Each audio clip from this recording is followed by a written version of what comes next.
Hades, the brother of Zeus, was given the rule of the deep underworld and the souls of the dead through a draw of lots. Compared to the sky ruled by Zeus and the ocean governed by Poseidon, Hades' kingdom was dark and cold.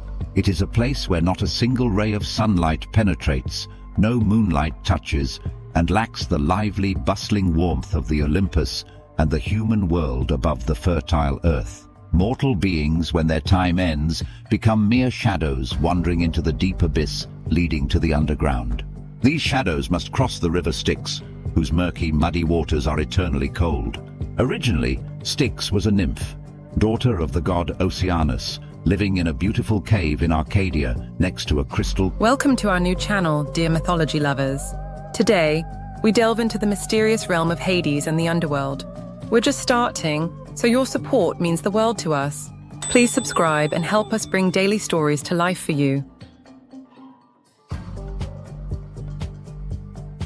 These shadows must cross the river Styx, whose murky, muddy waters are eternally cold. Originally, Styx was a nymph, daughter of the god Oceanus, living in a beautiful cave in Arcadia next to a crystal-clear spring. When the giants rose against the Olympus, Styx sided with her father and Zeus. After quelling the rebellion, to reward Styx's contribution, Zeus granted her a special privilege. Styx became a river extremely sacred to both the divine world and mortals, located in the underworld. From then on, mortals stepping from the sunlit earth into the dark realm of Hades must cross the river Styx. Gods facing significant oaths and commitments must invoke the river Styx as a witness. But how can the Styx river from the underworld be present in Olympus to witness a god's oath? The goddess Iris takes care of this. Whenever an oath is anticipated, Iris, with her swift and colorful wings, swiftly descends to the underworld to scoop up a cup of water from the Styx river. Before this sacred cup, the god solemnly pronounces their vow. Having received the sacred mission of witnessing oaths, Styx has the power to punish those who disrespect their vows. Any god who commits such grievous sins is punished to go 1 year without divine wine and food, essentially the sustenance reserved for gods to maintain their immortal nature. Without it, the punished god would die for a year, essentially sleeping a death-like sleep. But that is not all. Such a punishment seems too mild. The offender must also endure another punishment, being banned, suspended from attending the assemblies of the divine world for 9 consecutive years. The underworld is not only home to the river Styx. Souls must also traverse other rivers like Acheron, Cocytus, Phlegethon, and Lethe. It is not clearly recounted which river souls must cross first, last, or in between on their dark, ominous journey to the underworld. Acheron, originally a river on the surface, provided water to the Titans when they rebelled against Zeus. For aiding the rebels, Zeus punished Acheron by banishing it to the underworld. The souls descending to Hades' realm must be guided by the god Hermes. When performing the grim task, Hermes assumes the role of psychopomp Hermes, guiding souls to the banks of the Styx or Acheron rivers, thus completing his duty. An old, frail man named Charon, with grey hair, toothless, in tattered, filthy clothes and a cold, somber demeanor, waits by the river with his boat to ferry the souls into the dark kingdom of Hades. Charon, the son of the eternal darkness Erebus and the goddess of night Nyx, is one of the few beings as harsh, rigid and cold as old man Charon. Every soul crossing the river must pay him a fare. Without money, they are not allowed to cross, a strict and unchangeable rule he enforces. Mortals who unluckily pass from life without proper funeral rites, including placing a coin in the deceased's mouth, are truly unfortunate. Such souls cannot cross the Styx or Acheron and are doomed to stand on the riverbank, weeping over their pitiful, cruel fate, wandering without shelter year after year, waiting for the judges of the underworld to decide their fate. Some say these unfortunate souls wait by the river Cocytus, not Acheron. Upon entering Hades' realm, souls must also approach the river Lethe to drink its waters and forget all memories of their previous life. joys and sorrows, and daily connections with loved ones. The atmosphere in the underworld is chillingly cold. The shadows of souls hover like grey smoke. Their constant moans and cries over their unhappy fate sound like rustling leaves or the whispering of insects in the night. Once they step onto Charon's grim ferry, there is no returning. Charon, stern and strict, does not allow anyone to cross without payment, and certainly does not permit returns once crossed. Guarding the underworld's gate is the fearsome three-headed dog Cerberus, with a cluster of snakes entwining its neck and snake heads always poised high. Cerberus' teeth are long and venomous like snake venom. It allows souls to enter the underworld easily, but prevents anyone from leaving. None can pass beyond its 3 heads and 6 eyes. Mortals and gods who descend to the underworld are stopped by Cerberus. Of course, heroes and deities always find a way past the gatekeeper Cerberus, whether by cunning or by force. The beautiful Psyche placates Cerberus with a cake. Orpheus plays the lyre for Cerberus, and the hero Heracles uses his strength to grab and leash Cerberus, leading him up to the surface. It is unclear how Psyche and Orpheus managed to persuade old Charon to ferry them, but when Heracles showed his clenched fists, old Charon immediately invited him onto the boat without even asking for the ferry fare. Due to this oversight, allowing a living mortal into the underworld, contrary to the laws of the underworld which only permit souls to enter, old Charon was punished with a disciplinary action, suspension from ferrying for 1 year. It seems even the kingdom of Hades has its own strict rules and laws. Hades reigns in the underworld, a kingdom so somber and completely devoid of moonlight or sunlight. Hades sits on his majestic golden throne, holding a scepter, a symbol of his power over his realm. Beside Hades sits Persephone, a goddess of incomparable beauty whom Hades abducted from the world above to be his wife.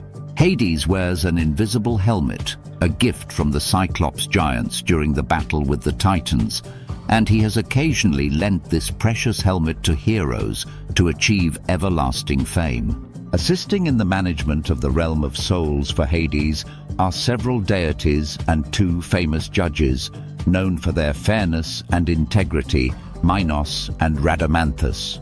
The goddesses Erinyes, with their harsh nature, hair of venomous snakes, one hand holding a whip, the other a torch, await Hades' command to swiftly fly to the surface to pursue and torment sinners with the agony of guilt, regret, and remorse. Sinners cannot find peace day or night, constantly troubled, anxious, tormented, and distressed. In the underworld, the Erinyes punish the souls of murderers and traitors with painful lashes, enforcing the justice of the underworld. The goddesses interrogate and torment souls with harsh, scolding words. The death god. Thanatos, carrying a sword, dressed in a black cloak with wide, long black wings, is immediately present when any mortal breathes their last. Thanatos uses his sword to cut open the heads of the deceased to extract their souls. The goddesses Ker are always present on battlefields where heroes lie scattered. The sight is horrific for mortals, but for the Ker, it's a grand feast. From the underworld, they fly with heavy black wings to the battlefield, clinging to wounds, eagerly drinking any remaining warm blood in the corpses. And any remaining spirit in the slain is pulled, drawn out of their bodies. The sleep or dream god Hypnos also serves under Hades. Although not very powerful, even Zeus cannot oppose Hypnos. With just a few gentle motions, waving a poppy flower or sprinkling some poppy dust from a horn, anyone, god or mortal, feels their eyelids heavy and slowly closing. It is said that Hypnos stitched the eyelids of humans together. In ancient depictions, Hypnos is imagined as a handsome young man with wings at his temples, holding a horn and a poppy flower. Sometimes on stone sarcophagi, Hypnos is shown as a young man resting his arm on an overturned lamp. The kingdom of Hades is dark, and indeed there are many frightening deities. No one really likes or cherishes this lightless world filled with terrifying gods and creatures. But perhaps more horrifying and dreadful is the goddess Hecate and her horde of demons. Hecate, daughter of the Titan Perses and Titaness Asteria, is a goddess with 3 heads, ruling over monsters, demons, and the terrifying dreams of the underworld. Hecate often appears on the surface on cold, starless nights, wandering through graveyards, cemeteries, or standing aimlessly at crossroads. Following her are shadows and dogs, often howling or shrieking eerily. At crossroads, Hecate often casts terror on travelers with her sinister prophecies and curses. Mortals fearful of Hecate often erect statues of the goddess at crossroads and intersections, and sacrifice dogs to pray for her favor. Some depict Hecate as a goddess symbolizing the 3 goddesses, Persephone, Selene, Artemis. Others erect statues of Hecate as a 3-headed, 6-armed goddess holding a torch, a sword, a dagger, keys, accompanied by dogs and snakes. The ancients regarded Hecate as the ancestral goddess of witchcraft, magic, spells, and curses. Over time, Hecate came to be seen as a goddess who either protects criminals or incites humans to commit evil. There is also a story that Hecate is the daughter of Zeus and goddess Hera or goddess Demeter. Some even say Hecate is the daughter of Hades. Researchers inform us that Hecate originally hailed from the east before gradually becoming integrated into the Greek mythological family. Initially, Hecate was a goddess who brought humans the blessings of fishing, hunting, and herding. She also took care of childbirth for mothers to ensure a growing population, educated children to be well-behaved and healthy, whether boats traversed rivers and seas safely, whether people achieved victory in competitions, disputes, even conflicts on battlefields depended on this goddess's power. Today, in literary language, Hecate sometimes carries a beautiful meaning symbolizing the moon, the moonlight. Empusa, daughter of Hecate, or said to be her attendant, is a demon with legs made of bronze or donkey's legs, living off human blood and flesh. She has the ability to transform into any appearance to intimidate women and children, often capturing children to suck their blood and eat their flesh. Sometimes she transforms into a seductive young woman to allure men, then strangles them in their sleep to drink their blood. Lamia is also a female demon that drinks blood and devours children. It's often believed that Lamia and Empusa are the same, although they are named differently. A story tells that Lamia was once an incredibly beautiful young woman, daughter of King Belus. The god Zeus fell in love with her.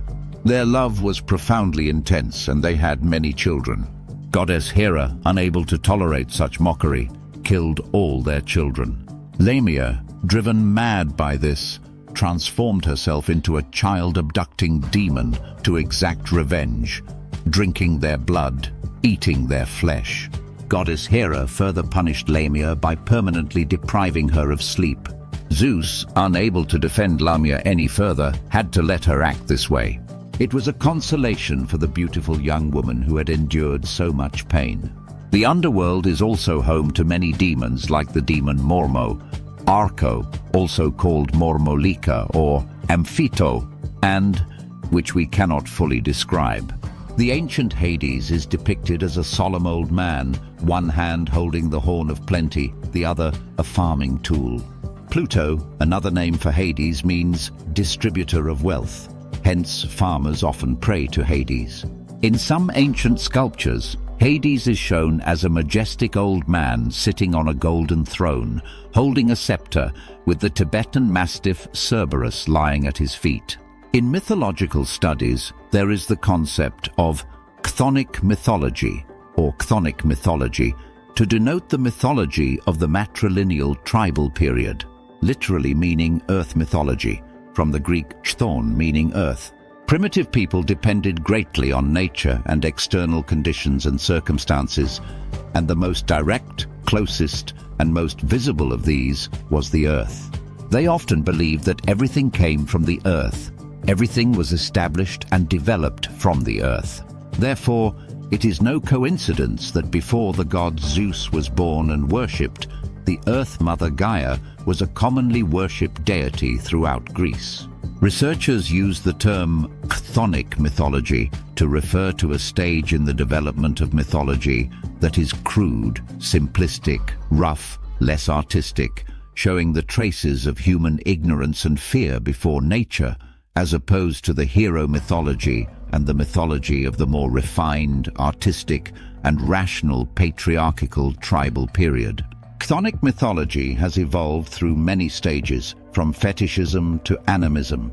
The term chthonic deities is also used to denote deities related to the earth, such as Gaia, Hades, Demeter, Persephone, Dionysus, Erinyes, or deities of the underworld, or associated with fertile fields and vegetation.